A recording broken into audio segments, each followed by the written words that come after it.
Hi, hello, how are you doing? I trust you're fine. I am fine over here. Thank you so much. Thank you for coming on this channel. This is Lizzy Oyebola Yakubu, Mrs. Yaks. I am so delighted. I am so happy. I am so grateful that you stopped by this channel to listen to this wonderful discussion that I would want to have with you. Many times, even when you have gone to write an academic examination, you kind of have a clue, you have an idea of what results await you, right? It's so clear, you know that, oh, I really prepared for this thing. The questions that was asked in the examination was beautiful, was on point. I answered perfectly. So I should be able to get something around 80-85%. You score yourself already. Do you understand? So sometimes also in other relations, in other, for instance, if you are not so much given into friendship, then you shouldn't expect much dividends of friendships, to come to you, because you have not even invested in it yourself. You get, if you've not put money in the bank, you can't expect to go to the bank and then be able to withdraw. You get, so many times we have the results of our actions and our inactions even before we act or we refuse to act. And that's exactly what it is also in this marriage. You can easily tell from, even as single as you might be right now, you can tell if you are going to be a very good in-law or a very bad in-law. So you don't have to get into marriage first to know if you're going to be an excellent in-law or you're going to be a bad one. Many times the results have displayed themselves even before the examination. Okay, so what are those signs, Lizzy? What exactly are you talking about? How can I know if I'm going to be a bad in-law? I'm going to be referring majorly to the mother-in-law and daughter-in-law, because that is the main, very, very most popular problematic in-lawship or in-lawhood relationship. Do you understand? So that is what I'm going to be referring to. But all this thing we're talking about actually refers to all the in-lawhood relationship. Please pardon me. I'm going to be using in-lawhood, in-lawship intermittently in this video. They don't have meaning, you understand, in English that I know of. They don't have any meaning that I know of, but I'm just going to be using them that way. Okay, so let's borrow that English for today. Okay. Okay, so what are those signs? I think I should run quickly over the few signs that I have over here.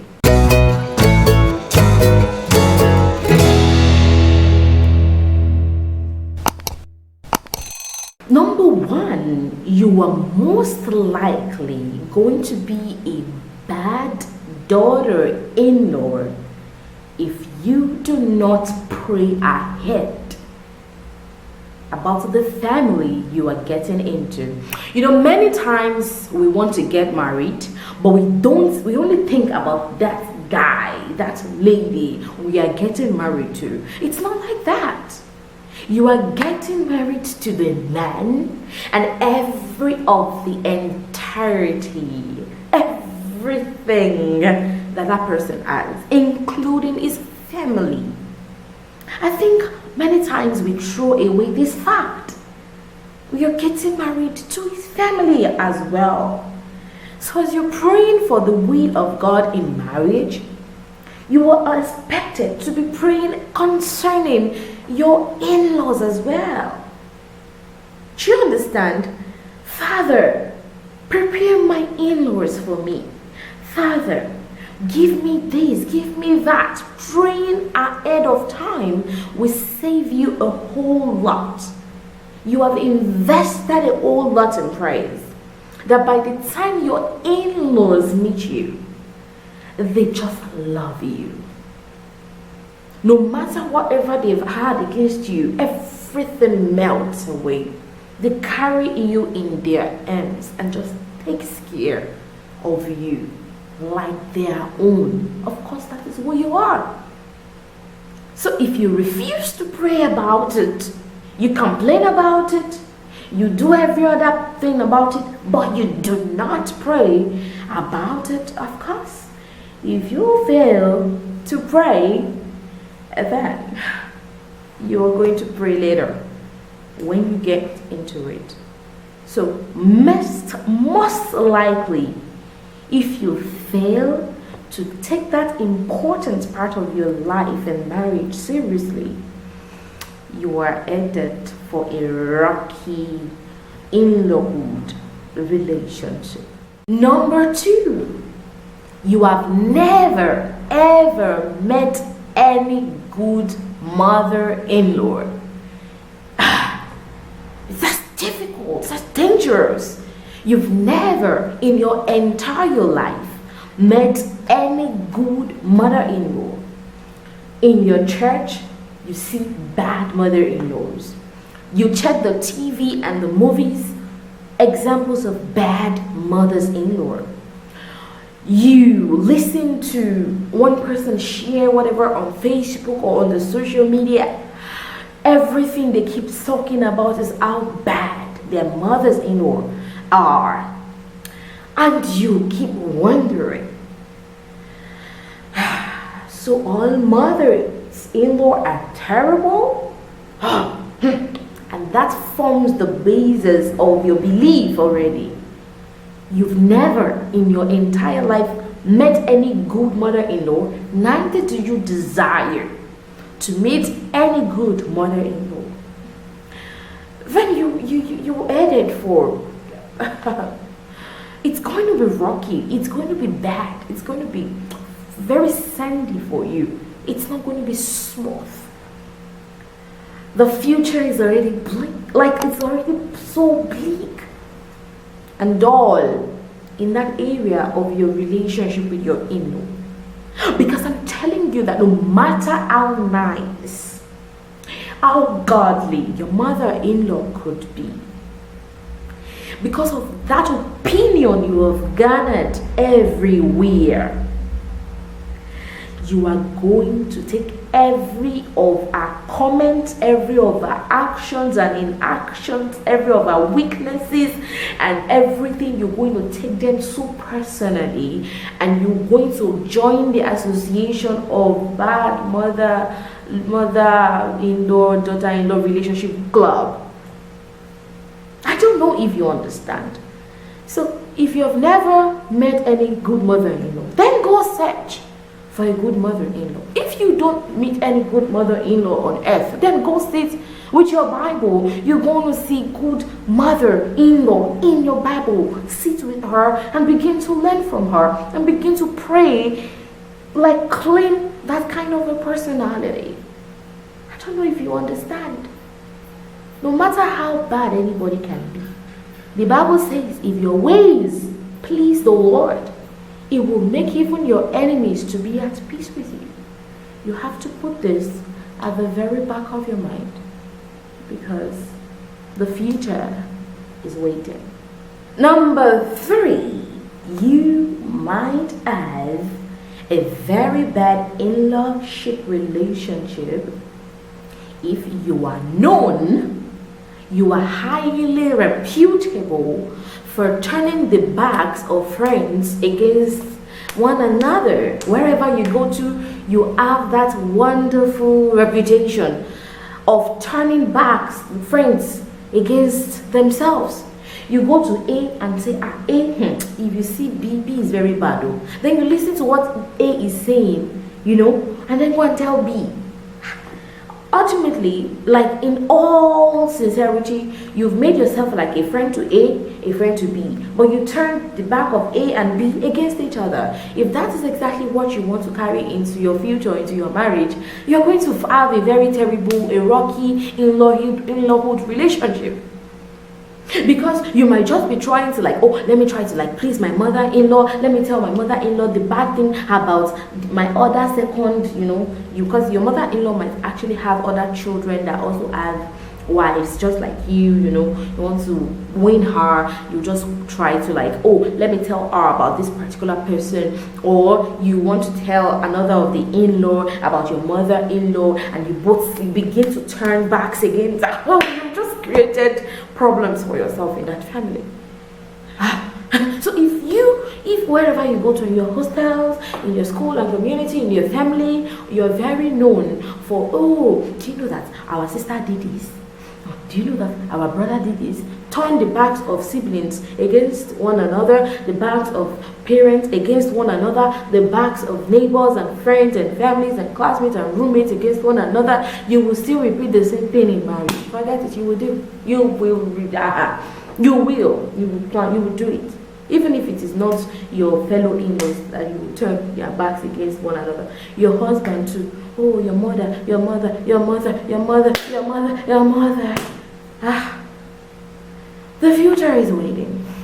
Number 4, you might actually be a very bad daughter-in-law if you are not hospitable. See, in actual fact, being a very godly wife, when you check the word of God, hospitability is very important.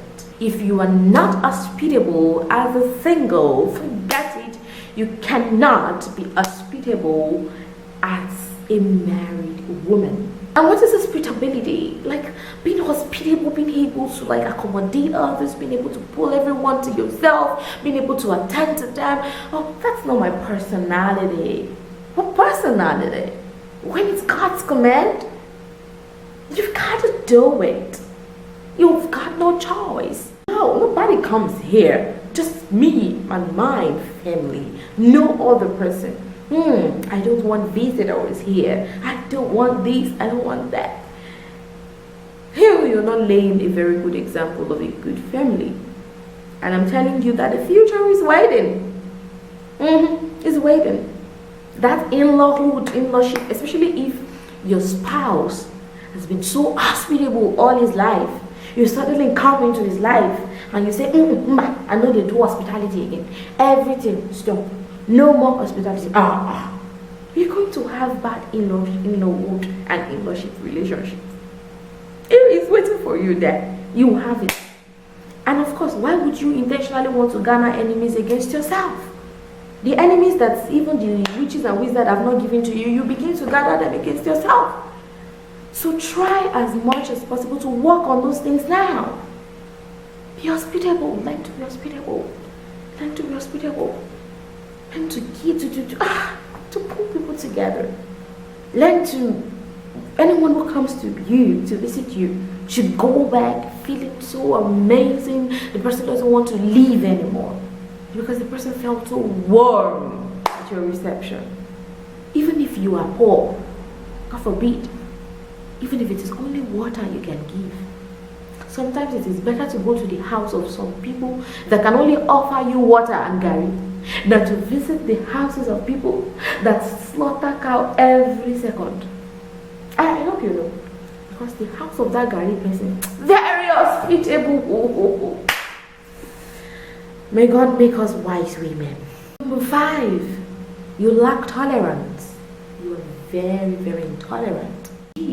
When you stay in this confine, you stay right there. This place, you don't go there. This plate, you don't use there. Rules. As soon as your father-in-law, mother-in-law arrives at your home, or as soon as your siblings-in-law arrive at your home, the first thing you are saying, you're welcome to my house. I'm like, please, my kitchen. If you want to pick anything, just come and tell me. Please, the store, the key is with me. If you want anything, please, I don't want to. I don't take nonsense. I don't know if you are here from your brother. I know they take nonsense. Me, me will no fight. And sometimes you feel that you're just being blunt, but in actual fact, in the real sense of it, you have lost a particularly beautiful virtue of tolerance, patience, even hospitality. Love and kindness. Where are they? Allow people make mistakes.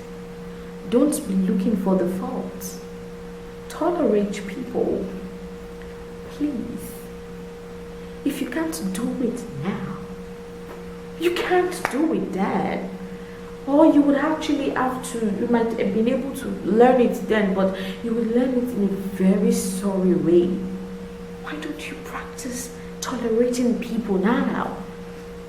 I don't like people that hug me. I hate people that that's me. Don't hug me that way. Do you see me hug people? What is wrong with you? Excuse me. And then you eventually marry someone that has a younger sister that is so clingy, always wants to touch you.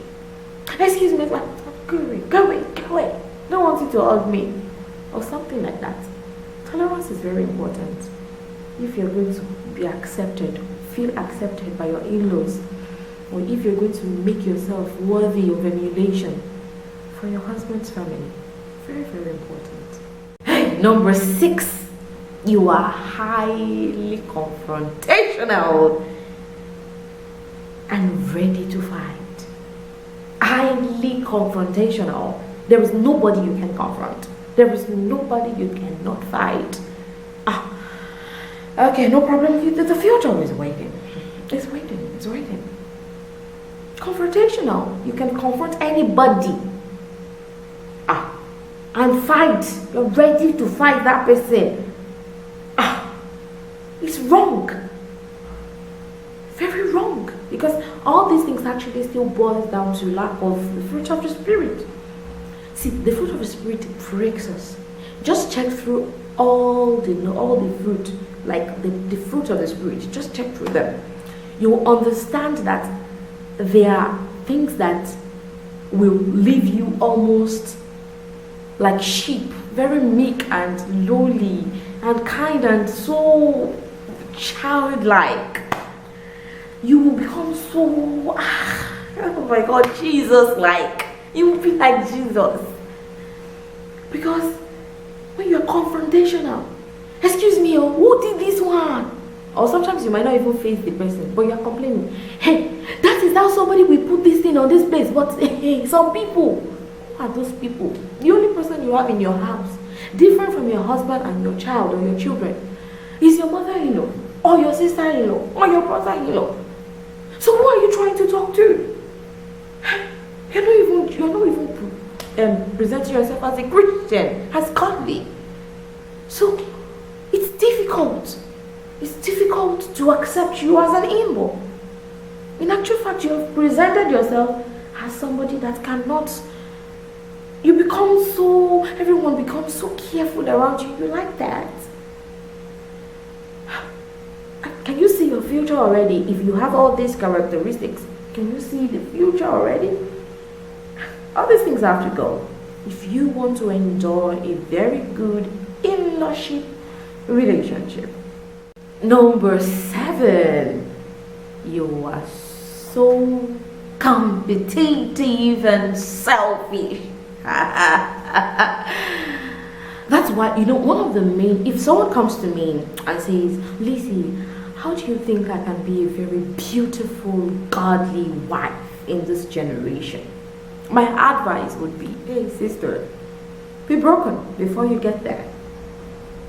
Or in marriage itself will break you. Because if you must have a very good marriage, you must be broken. I'm telling you the truth. So it is either you are broken before you get in there, or marriage eventually breaks you. And that one is actually more painful, much more painful than when you get it done, die to self, before you get in there. Brokenness is very essentially important. So there is this kind of Adamic nature in us that wants to be highly competitive, that wants to be highly selfish and jealous and envious. Do you understand? So if we don't get rid of that before marriage will open all the secrets out like this.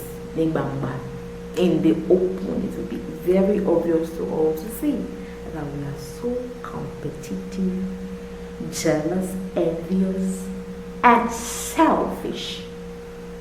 You get married to a particular child, and forever you want that child to just cut ties from his family. Why?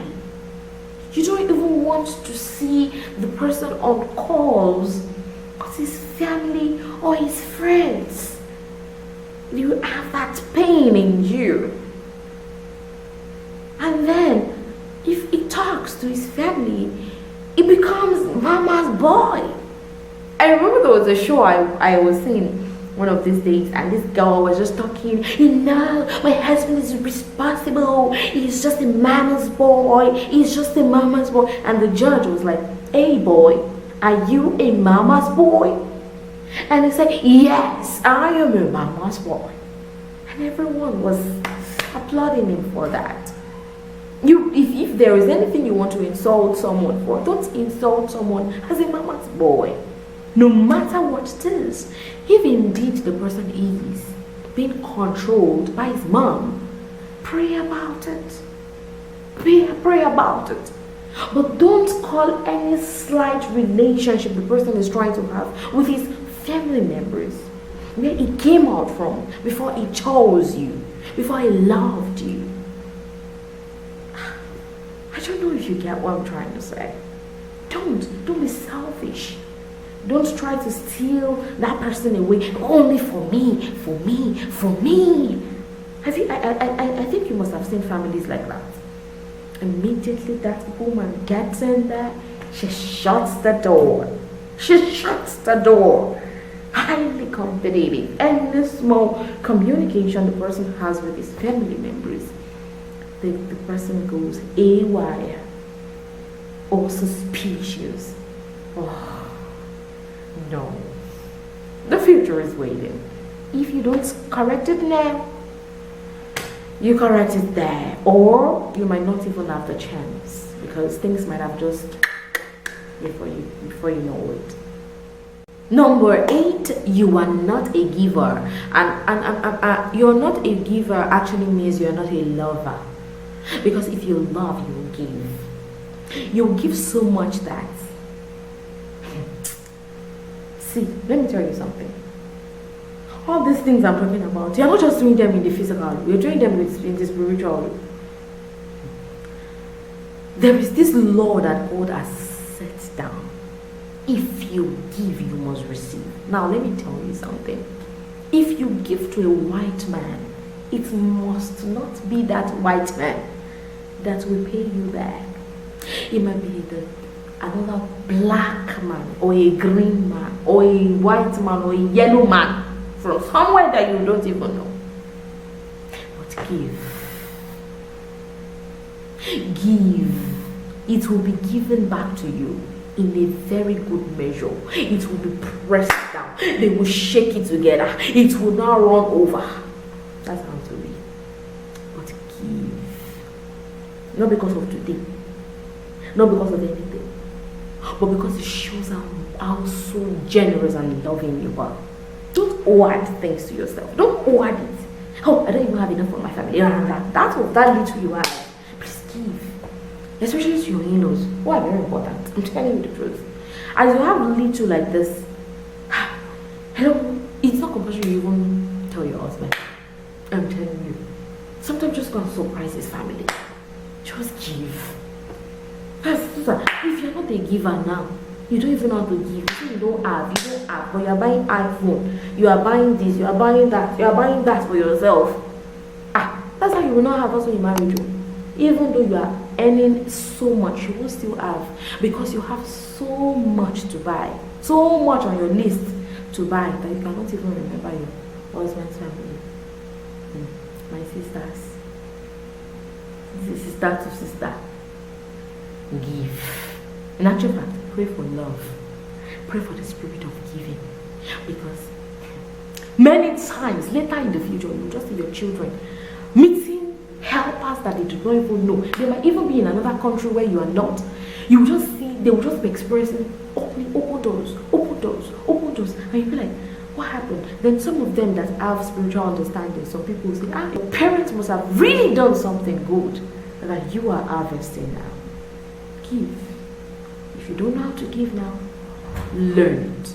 So my sisters, learn how to give your time, your talent, your money, your compliments, your hugs.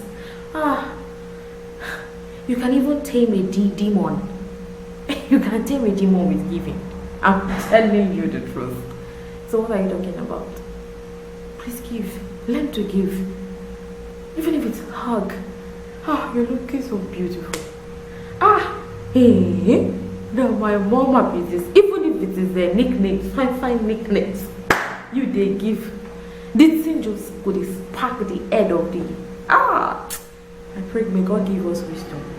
May God give us wisdom. This in-law wahala. It's not hard though. It's not hard. We made it hard ourselves. We probably Nollywood, Hollywood, Bollywood, Hollywood, every wood have made everything to be. They dabaru everything for us. Very simple thing.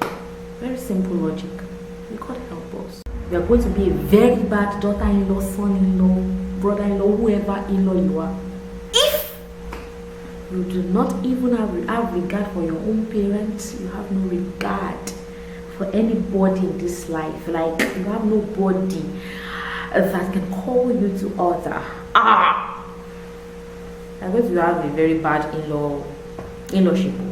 You will have. You have no choice. Like, you don't even respect your own parents. When you see them, you shout at them, you insult them, you make them cry. You make them say, what can I say to this child? You make them think about how they gave birth to you and how did God allow me to bear this one? You have done that to your own parents. You do much more to someone else's parents. And of course you're going to do that. You have no regard for your parents, if you're spiritual leaders, and you expect you're going to have respect or whatever for your in-laws. No, you're not gonna have it. I'm telling you, you're not gonna have it. You're going to, if you disrespect your parents like 100%, you're gonna like disrespect your husband's parents like in 1 million folds. Because who are they? Even my parents, where I have, they are not talking to me that way. You, because of what? You know, girls are really good. Sit down for your husband's house. I sit down for my husband's house. Wait, you want to report me to pastor? Which pastor? The pastor said, don't do this. Oh, the pastor way.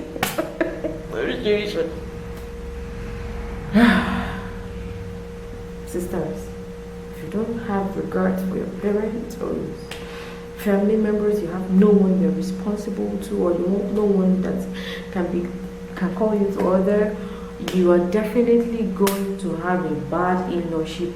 You can't be a very good in-law. You're going to be a bad one.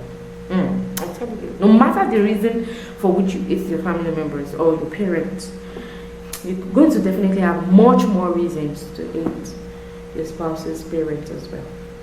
So change it now. Very, very, very, very easy. Change it now. Go and learn to respect them, collect their blessings. That is when you can also receive blessings from your in-laws. Number 10, you avoid conversations. You hate communication. You don't communicate your fears. So you tend to be a very bad in-law if you hate communication, you hate conversations, you avoid it. You are that kind of person that, let me just, no problem. No. Learn to open your mouth and talk. Talk wisely. Mommy, you must have definitely taken her as a mother, but before you can also call her mommy and play with her. Oh, do you know the way you spoke the other time? I didn't like it. It hurt me. I was just thinking, you see, that mommy doesn't love me anymore. Even if the woman now which sorry, waiting I talk. You understand? And just speak out, because sometimes you are misunderstanding. you didn't get that point well. So but when you speak out, the person is able to clarify his thoughts. Do you understand? And if the person doesn't apologize for that thing, or the person doesn't see it as an offense, you just tell God about it and you let it go. You understand? You try as much as possible to let it go from your heart. But keeping it in your heart, you know, what your sister-in-law did, you're not happy with it, you just keep it there. I'm not saying you should go and confront. There's communication. Communication. Take the person as your own parent, your mother, your father, your sibling. Communicate with them the way you would do that, with much respect and very wisely. It goes a long way to help. Very, very, very goes a long way to help. So speak out, speak out. Mommy, I want to see you. I want to see you. I'm coming to your shop tomorrow. I want to see you. Mommy, this one. Brother, that's not how kilo day. I wasn't happy with you before, but now as I'm seeing you like this, I'm happy. You're giving me money. Bring money out of your pocket. I'm like, please, I won't play with you. Just bring. Oh, yeah, you too. I bought this record for you. Take. Oh, okay, well. They will just be spreading your news everywhere. Okay, share your. Already. Very responsible child with own training. Very good and godly. Very beautiful girl. Only wow. Very beautiful and still has character. Just little gestures. Goes a long way to help. I'm telling you. And lastly, before I go, my sisters, I'll say that you will likely have a bad in-lawship relationship if you already fear about your in-lawhood relationship. Like you have started having fears that it looks as if I'll miss it. Hello body, you have mother. Your mother, like how old is your mother? 55. She still have a long way to go. Body. So scared. This mother-in-law thing, it's just scaring me. What happened to you? Why are you afraid? As you fear, so shall it be. God has not given us you the spirit of fear, but of power, of love, and of a sound mind. So why don't you relax and let God take care of it? Why don't you relax and do that first point I said? Pray about it. What is scaring you? There's nothing to be scared about. Are you scared about the relationship you have with your parents and your siblings? Okay, now let's assume you come from a dysfunctional home where everything has not been going on well with you. Why don't you see this one as an opportunity to have another family, a beautiful family? You make it. Let me say homemaker. No be say you arrange the house. No, not just that. Homemaking thing. You make it the way you want it. You want a happy person, a happy in-lawhood relationship. Build it. Yes, build it. Sometimes you can even go and just carry your car, go to wherever your mother-in-law is and say, Mommy, pack your load. Just pack a few clothes and come and spend 5 days with me. Just 5 days, so because after 5 days like this, me and my husband, so we want to have time. 5 days, I'm carrying you. Come to my house. I want you to come and play with me. It's not like mother-in-law come. What do you think they do for you? No even tell person say you come. Mama, I'm not set. I'm not ready. I beg. The way you lay your bed, I ain't going to sleep on it. If you lay your bed very well, very beautifully well, you will get to the bed and you want to lie on it beautifully. But if you have made it like you've torn and tassels, you've destroyed every relationship you could ever even have with your in-laws, then how can you boast of a good in-lawship relationship? If you hear from anybody that in-laws are bad, whatever, you ask them about their own contribution to the in-lawhood relationship they have with their whatever. I'm sure they have nothing. I'm sure they've contributed nothing. I'm sure they only fight and expect to fight. Sometimes every little thing. Sometimes your mom will say, don't sit down on that chair. Why are you always sitting down on that chair? And you just be like, mommy, stop, Jerry. But your mother-in-law says, that chair, are you sure if you sit on it, the chair will... And you're like, why? Why don't you also say, Mommy, don't be this chair, you don't fall. You don't go fall. You understand? Why don't you do that? she comes for Mugo and she's not like your mom. Of course, usually there could be this kind of, but you bring her into that something. Mommy, please can you help me do this one now? Please, mommy, you are my mommy, you're my mommy. Like, bring her into, let her understand. Even if she still cannot bring herself into that whatever, no problem there, no problem. Just wisely devise means of still honoring her and loving her for bringing forth that man that you call your head, that man that you are submissive to, that man that you honor, the man that you are married to.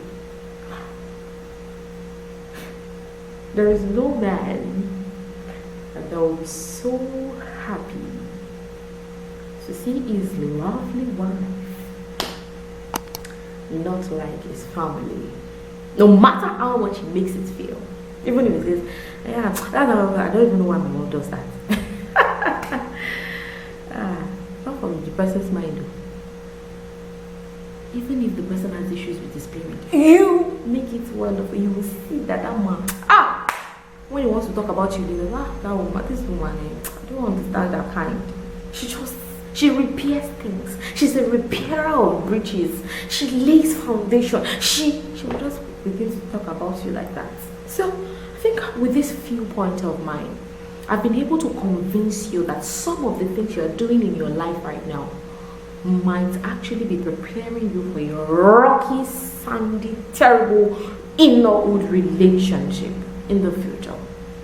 Why don't you just try to make amends? To work on your character, begin to pray, begin to remove all those bad, terrible Nollywood injection opinions that have been injected into your life. Throw them away and begin to look for great mother-in-laws, wonderful mother-in-laws they are bound. There are many. I am going to be one. You are going to be one as well, by the special grace of God. Be broken, Lord, break me. Father, I don't want to enter into marriage all like this. I don't want to stand tall like a fish that has already become dry. Bend me, Lord. Help me to readjust. Like, help me so that my spirit bows to you, takes corrections from you. And start with the people you are with right now. Don't wait until I'm married. Even all the things that Sister Lizzy is saying now, I will practice it well. No! Practice with the people you are with right now. Also your roommates, those are people to start with. Start practicing with them as if they're your brothers-in-law, your sisters-in-law, your mother-in-law. If you start taking them like that, don't wait till then. That was too late. Start now with whoever you are with. Do you understand? If you're already married and you're like, there is no relationship that is too terrible, too difficult for God to fix, please go to God in prayer. Take those people as your own family members. Stop being proud and rigid and bendable. You accept them. Forgive all the things they've done wrong. Try to start to make an amends. You might not feel it but just open up yourself. Even if the person has done you you never can tell. It might not be that the person has done you even if you have proof that this person is evil. You try to overcome the evil with good. Try to pray, give the person gifts, hug the person, pray for the person, tell the person you love her, you love him. Very soon you conquer that person, especially when you support all these things with prayers. It does go a long way to help. I really hope that you were able to pick one or two things from this video today. I am blessed myself. I pray that may God help us to be godly, wise women who build their homes, not the ones who pull the homes down with their own hands, in Jesus' name. Okay, so do make sure you like this video, you leave me a comment, you share with someone, subscribe to this channel if you have not done so yet. Till next time, when I'll be coming your way again with another wonderful episode as the Lord helps me. My name is Lizzy Oyebola Yakubu, Mrs. Yaks, and I want you to please stay safe, stay godly, and please stay amazing. Bye.